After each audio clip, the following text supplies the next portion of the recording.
So it's my opportunity now to introduce a member of our CECP team who's really played a coordinating role through this effort. Carolina Murphy, who was part of A10 in the private equity world, has joined us at CECP and is helping us to really lead our efforts, who will introduce our next speaker.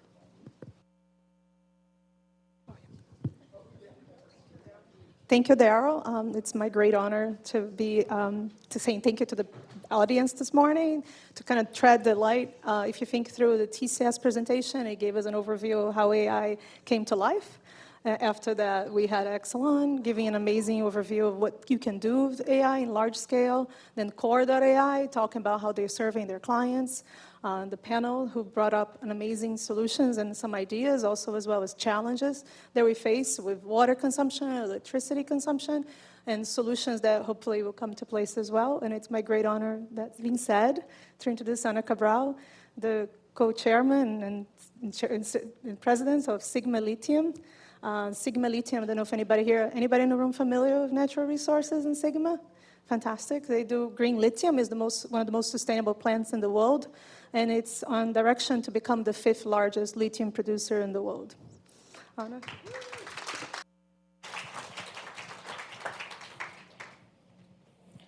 Thank you, everyone. It's an honor to be here.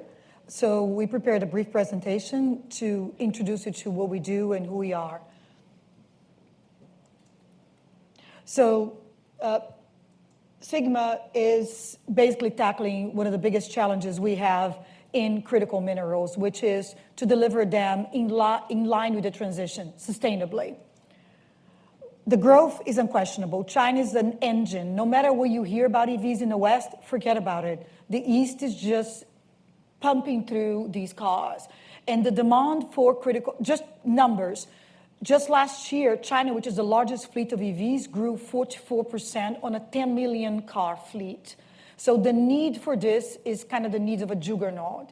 Now, what's the challenge? To keep the standards of production, industrialization, and mining of these materials.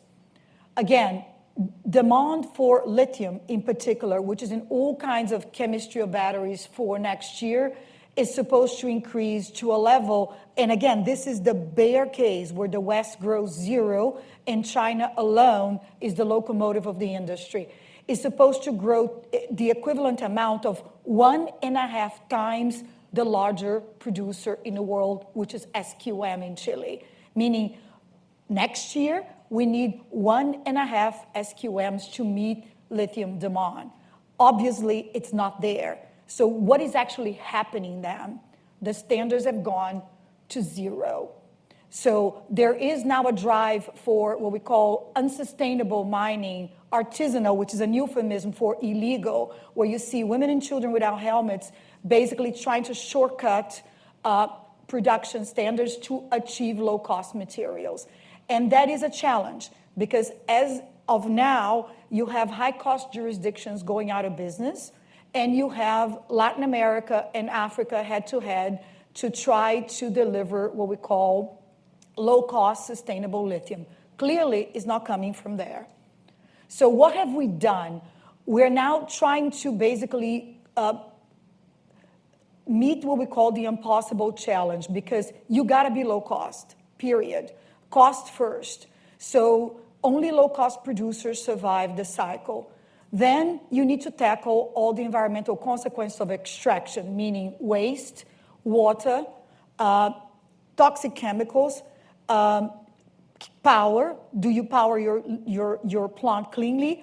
And labor. I mean, artisanal source, again, is a euphemism for dismal labor conditions. In addition, there's downstream. You have a midstream, a supply chain that has a chemicals industry where the knowledge has left. So how do you actually tackle it and foster the development of a midstream industry? So what we've done, we've broken down the supply chain into 2, and we will be doing reduction, which is essentially enabling a chemical-to-chemical supply chain in the West, or anywhere else, or in China, but essentially doing the reduction, again, with 0 carbon. So what is Sigma? We're delivering on these challenges, and it's incredibly tough because it's cost first. So we achieved net zero carbon last year before we started production, 27 years ahead of the metals and mining industry. And in addition, there are 4 other zeros. We do not have a tailings dam.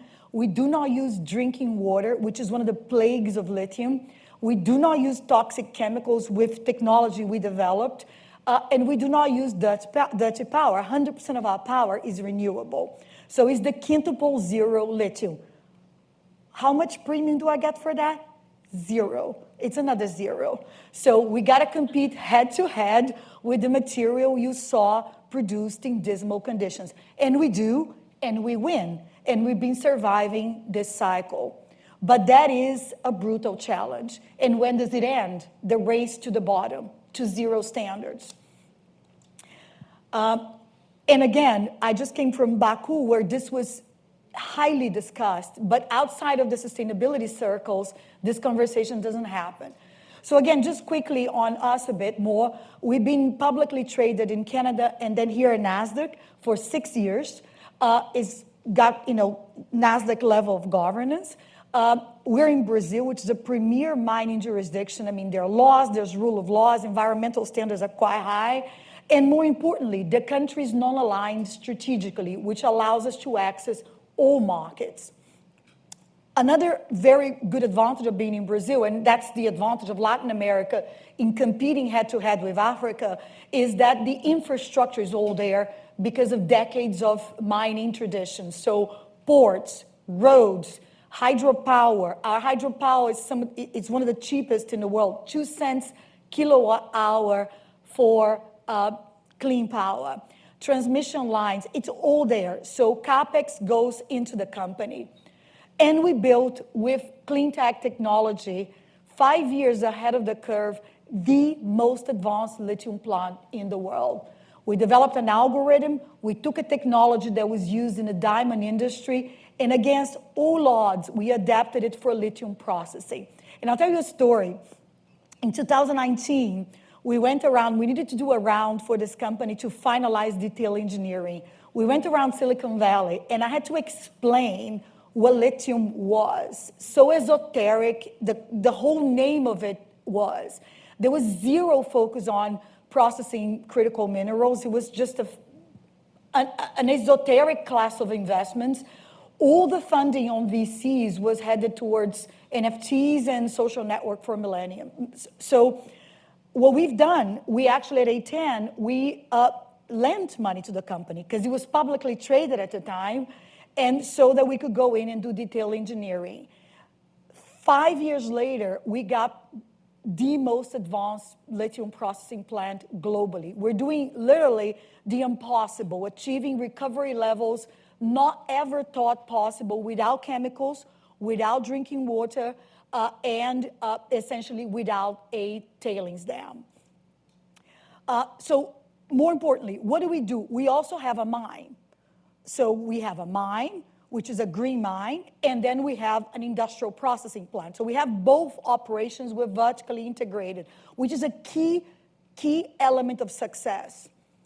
So wrapping it up, we got the scale, we got the cost. So we are on the way to be the 5th largest mineral industrial complex globally. We already are the largest. We're raising up production levels to continue that way. 2nd lowest cost in the world. We got this commercial advantage because the product is better coming out of that plant, metallurgically, not the green part, again, doesn't count. We've been fully funded by the Development Bank of Brazil to double production capacity. And we've done that without sacrificing CapEx on safety standards.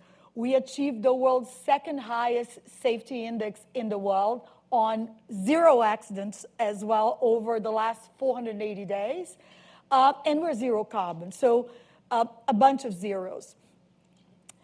Here is kind of all of the larger operations and how we've climbed through steadily to become the 5th largest industrial mining producing complex. Production is going to double and then triple to basically get to the scale of our industrial mining complex. Today, and again, you see the bottom guys, some of those are actually in Africa with God knows what standards, and we are the 10th. We used to be the 6th, but again, we got that scale. We're getting to become the 5th largest, which is the scale of our complex. Production performance, we keep on increasing volumes on efficiency. So just this quarter we announced, we raised volumes again, further increasing efficiency of the plant. Cost, we are the 2nd lowest in the industry. And this is what matters, the only thing that matters for resilience in a cycle. Operational excellence, contrary to the untraceable material, we've gone in to build this culture of safety and processes. And again, another interesting story, because I'm a woman and I've been leading this company for a number of years, there was a lot of doubt of whether we could operate this efficiently. So we set out, very much like O'Neill at Alcoa, the goal a year ago, we didn't announce, not to jinx it, to be 0 accidents. And when we announced that we had been 0 accidents for a year, it was this shock in the industry because we literally have the lowest TRFR in the whole lithium industry. But more importantly, we ended up with the 2nd lowest in the entire mineral and mining industry in the world. There's only one company ahead of us. So, and we kept going. So it's past a year. It's now 443 days. So it's really efficiency of processes. We build this culture of safety. People go back home to their families. So it's never, ever done before in our industry. So no doubt about operational excellence there. And then execution. So the data is all there, the revenues, the numbers.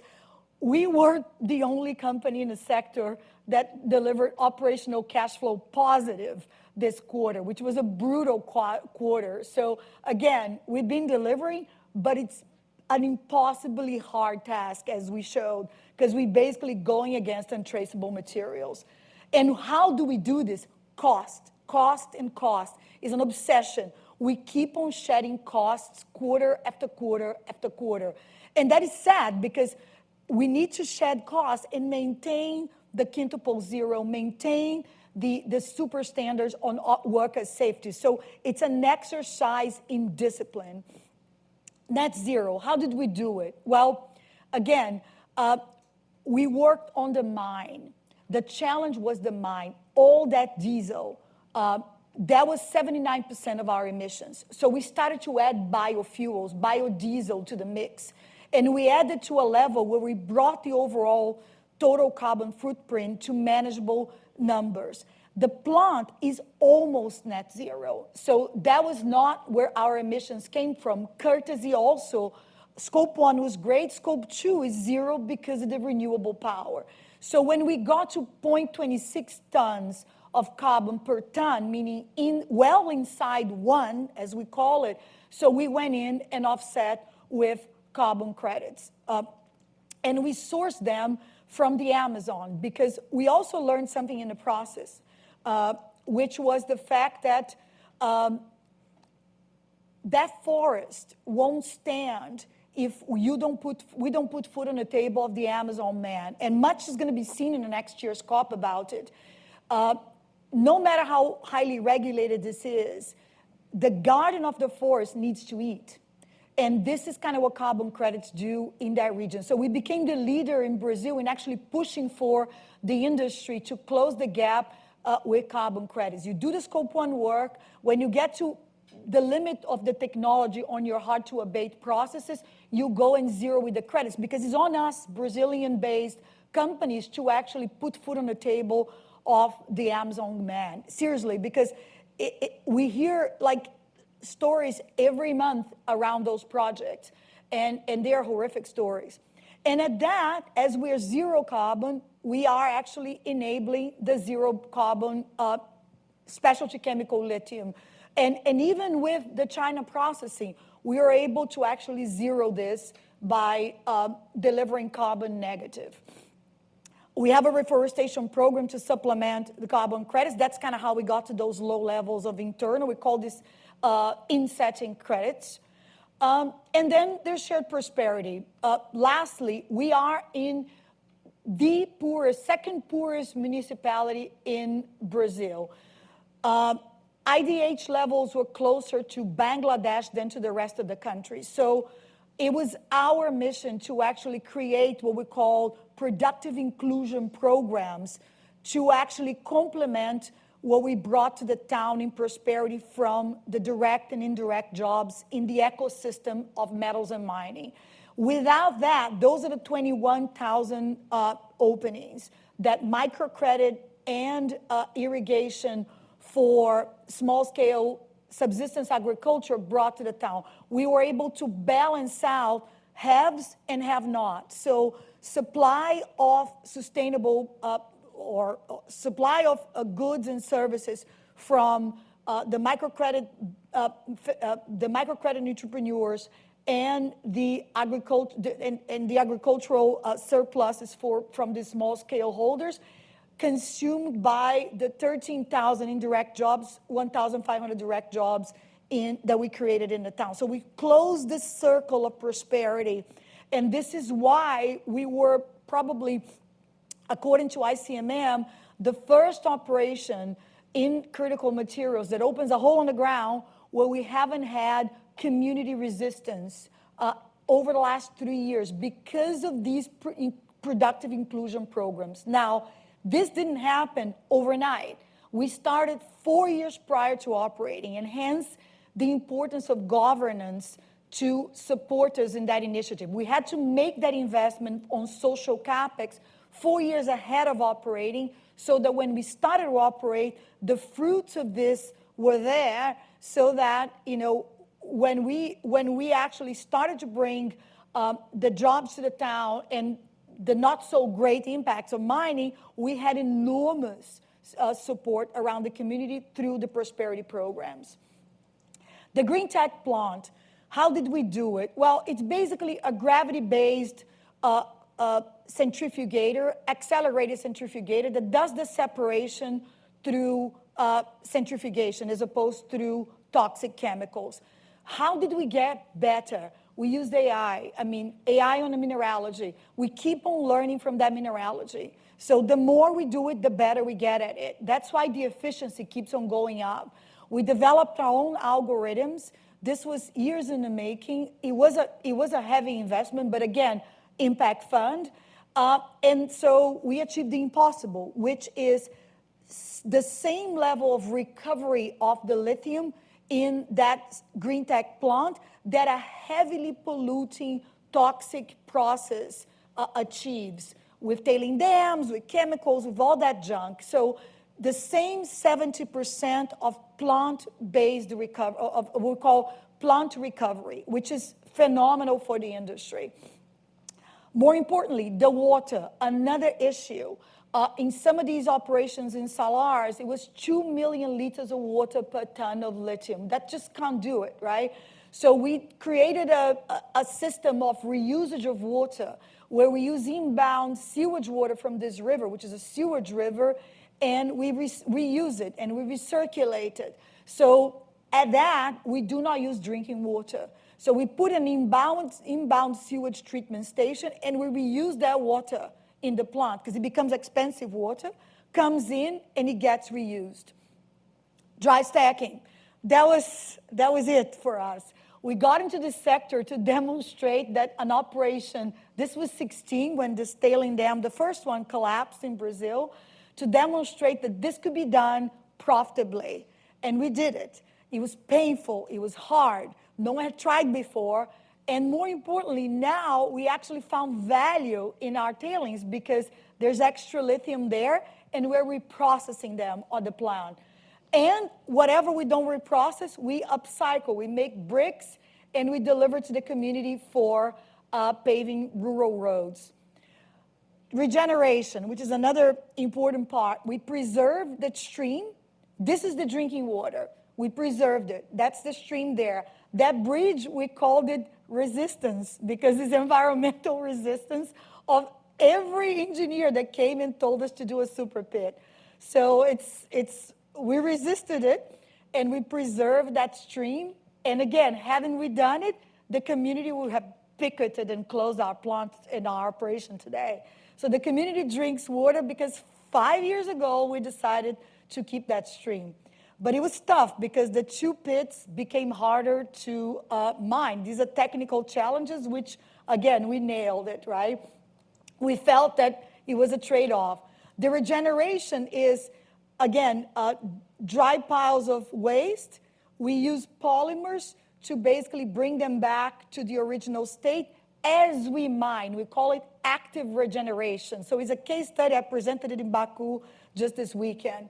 So closing it, I mean, we're increasing capacity because, again, now we got development bank funding behind us. Next year will be double the size. The following year will be triple the size. And perhaps the year after, we will start on the chemical integration, depending on what happens here. We benefited from the vision of our development bank to actually support us, with the long-term development vision, irrespectively of cycles, because that is the challenge, right? And so we got 16-year debt in order to fund our growth. So in a year, we delivered everything, like everything. We just can't deliver prices because it's completely outside of our control, but we delivered the net zero, the low cost, reaching design scale, reached cost guidance, got development bank for expansion, increased the scale of the resource, became the 5th largest complex in the world, just everything. And we're now in construction to double scale. So thank you for listening. Yes, thank you. Thank you. Yeah. Okay. Oh, good hands. All right, great. Thank you. Wow, Anna, you're amazing. Thank you. So let's see. On Friday, you announced earnings. Yes. Generated $34.5 million of cash. And I was in good. Brazil. And you were in Brazil. Yes. Then this weekend, I was in Baku. In Baku, and today I landed here. And today you're here. And I don't have a plane. And you don't this have is a plane. all that. commercial. So all commercial. You kept footprint. And 2023 was the mining person of the year. Yes. Awarded in Italy. So. Thank you. And as you can imagine, how many other women have won that award? 1 years ago, but it's been 30 years of Wow. men, actually. Yeah. Incredible, really an incredible story as you kind of talk about that. And we think about the whole sustainability area, and we're going to all drive EVs, but you got to realize there's all these other things that happen before that. And the key here is really, lithium is Yes. the key ingredient to really make that work. And we're seeing in some parts of the world where it's being done artisanally, which sounds Euphemistic. okay, euphemistic. But here you're trying to do it the right way, Yeah, and really doing that in a great piece. So you've gotten to you mine in the region, and it's a very poor region within. So some have described it maybe as like the West Virginia of Brazil. Is that Yes, or the Western Australia. Or the Western Australia. And this is the thing. Nasdaq's been a great partner because Sigma is a 12-year-old company. We've been publicly traded for 6, right? And then we listed at Nasdaq. And once we got there, we decided to elevate the whole territory because we realized that there was a whole lot more that could be done there geologically. So we've done quite a lot of innovative things, such as right before we went public, we donated the results of our geological research to the National Geological Service so that others could come. So then a lot of other juniors came around us. So together with Nasdaq, we launched Lithium Valley here at Nasdaq in 2023. Okay. So we consolidated that territory by actually giving it a name. Mm-hmm. And then the state government and the federal government came behind it, which again was an act of sort of dance because there's polarization, it's a democracy, and there's massive polarization just like everywhere. So, but the two rallied behind it because it was so poor.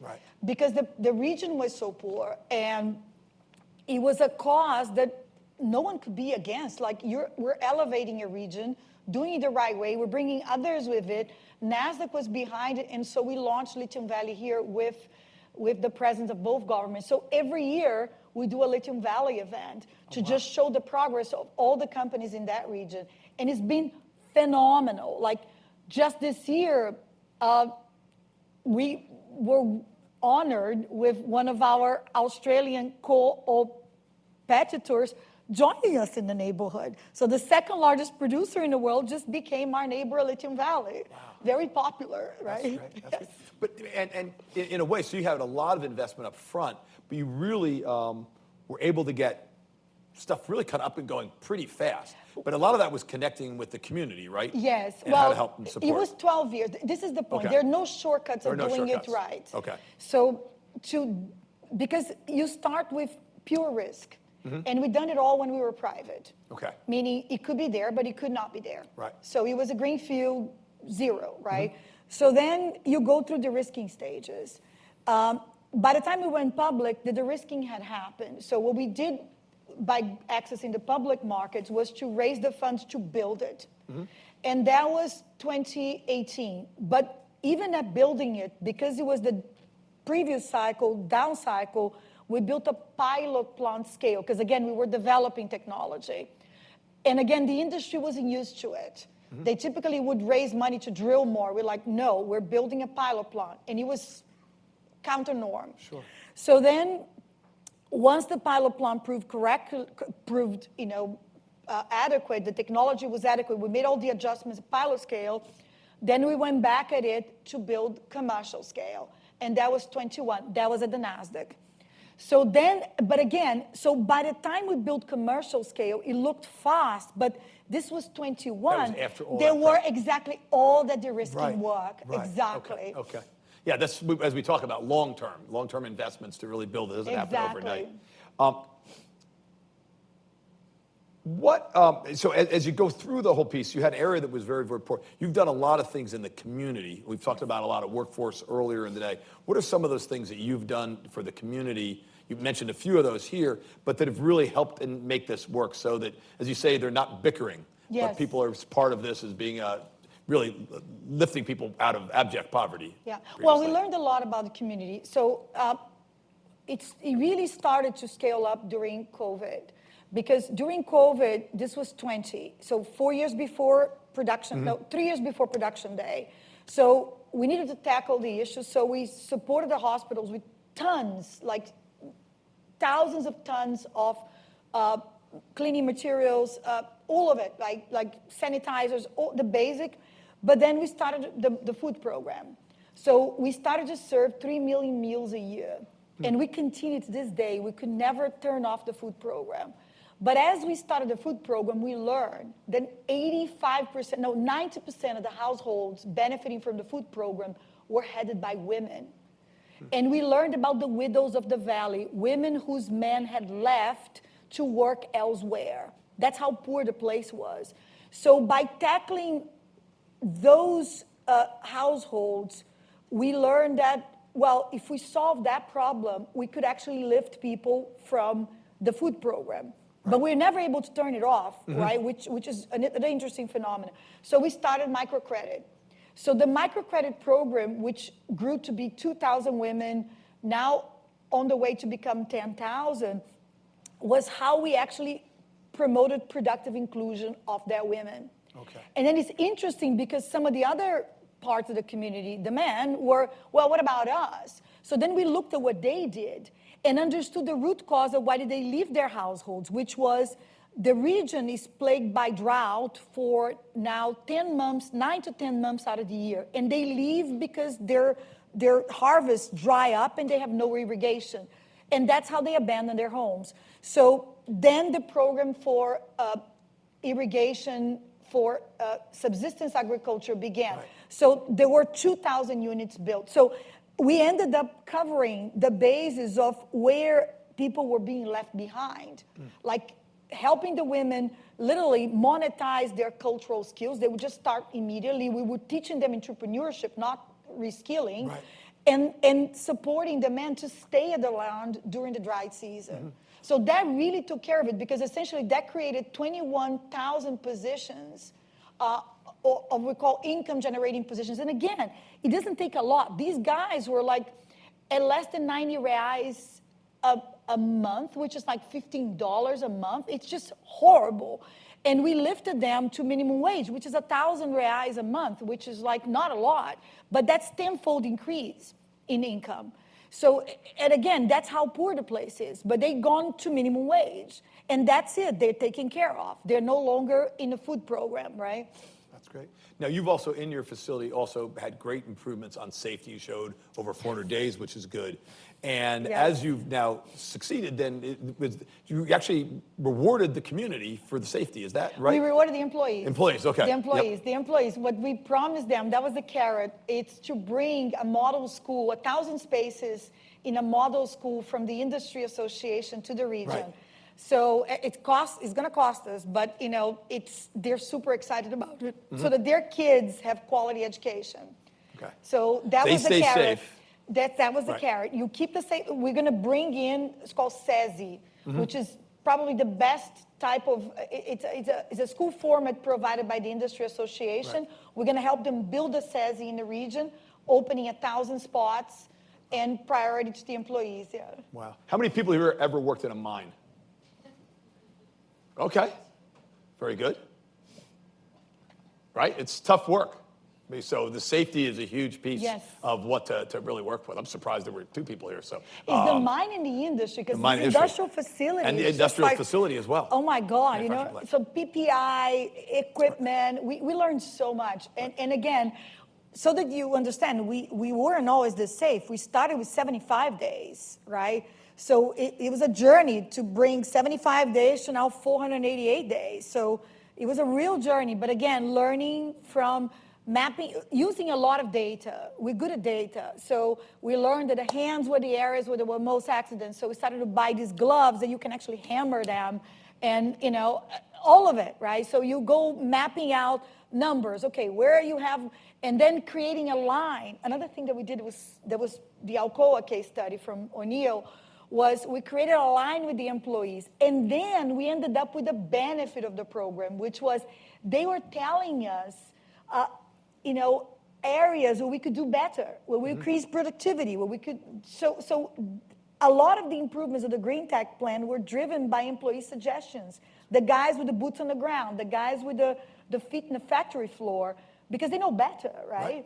And some of that wouldn't flow through the ranks. Right. So with the direct line, we would get some suggestions. We're like, wow, this is mind-blowing, right? And yeah, it was great. Now, AI has played a really key role in you Yes. on the water piece, and that Yes. ties back to some of the other companies. This is just a great sustainability story, but also the AI. So tell us a little bit about that. It about was how the AI has played. algorithm. When we The first algorithm, said okay. that we're going to run this plant by algorithm, and I would pick up my iPad, I said, I can see the plant in this iPad. People look at me like, ugh. Because this is not the usual way that mining is No, run. and then there was more, because there were like all these guys in mining and industry, like, oh God, this woman, she doesn't know anything. And so it was that bad, okay? And then what we done, it was a small part of it, but it was important because it's the mineralogy, meaning you get these rocks of lithium, and you need to know the speed at which you turn that concentrator and the exact density of, because it's a dense media separation. So you need to know density of ferrosilica to put in.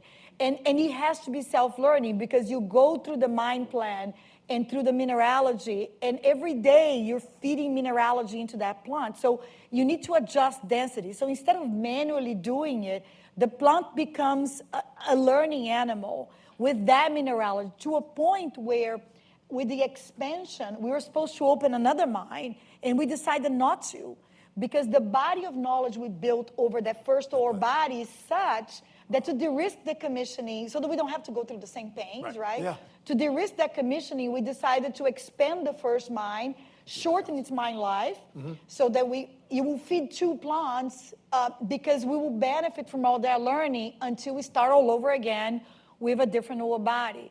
But again, that was the role of the algorithm. The mineralogy would self-feed so that we would achieve better and better and better recoveries by playing with the density in the concentrator. Because again, we don't use chemicals, right? So it's essentially taking those rocks and turning into a concentrator with dense media. Lithium is the 3rd lightest metal in the periodic table after helium and hydrogen. So as you turn it and you move to the next step, the lithium rises to the top. So you clean up the lithium, and then you move into the next stage, and you do it 6 times. So that's what we call dense media separation. We did not invent it. We borrowed it from diamonds. And again, for the same reason, we wanted to keep the integrity of the crystal. So, and again, that was sort of another fascinating thing, us saying we're going to use a diamond processing method to separate lithium. And people are like, oh, God, she doesn't know anything, you know? So that was fascinating because years later, one of our investors was saying, come on, you got, our team is amazing. Your team has done like the impossible with DMS, it's dense media separation. And it's sort of against all odds, right? To show that when you invest in technology and separation and you just de-risk technology, the rewards are there, you know? Anna, fantastic. It's so great to hear from you. Thank you so much. And a great perspective here. Thank you. Thank you so much. And a great perspective here. We've heard about companies that are all about AI. That's all they do. We talked about Coca-Cola that's applying it at $1 billion a year. But here's part of a whole solution for really transforming an industry, transforming a community, and the use of how AI has played a role in that on a smaller basis, but still very importantly. But important. Thank you, Anna. Thanks very much. Thank you. Thank you so much. Thank you.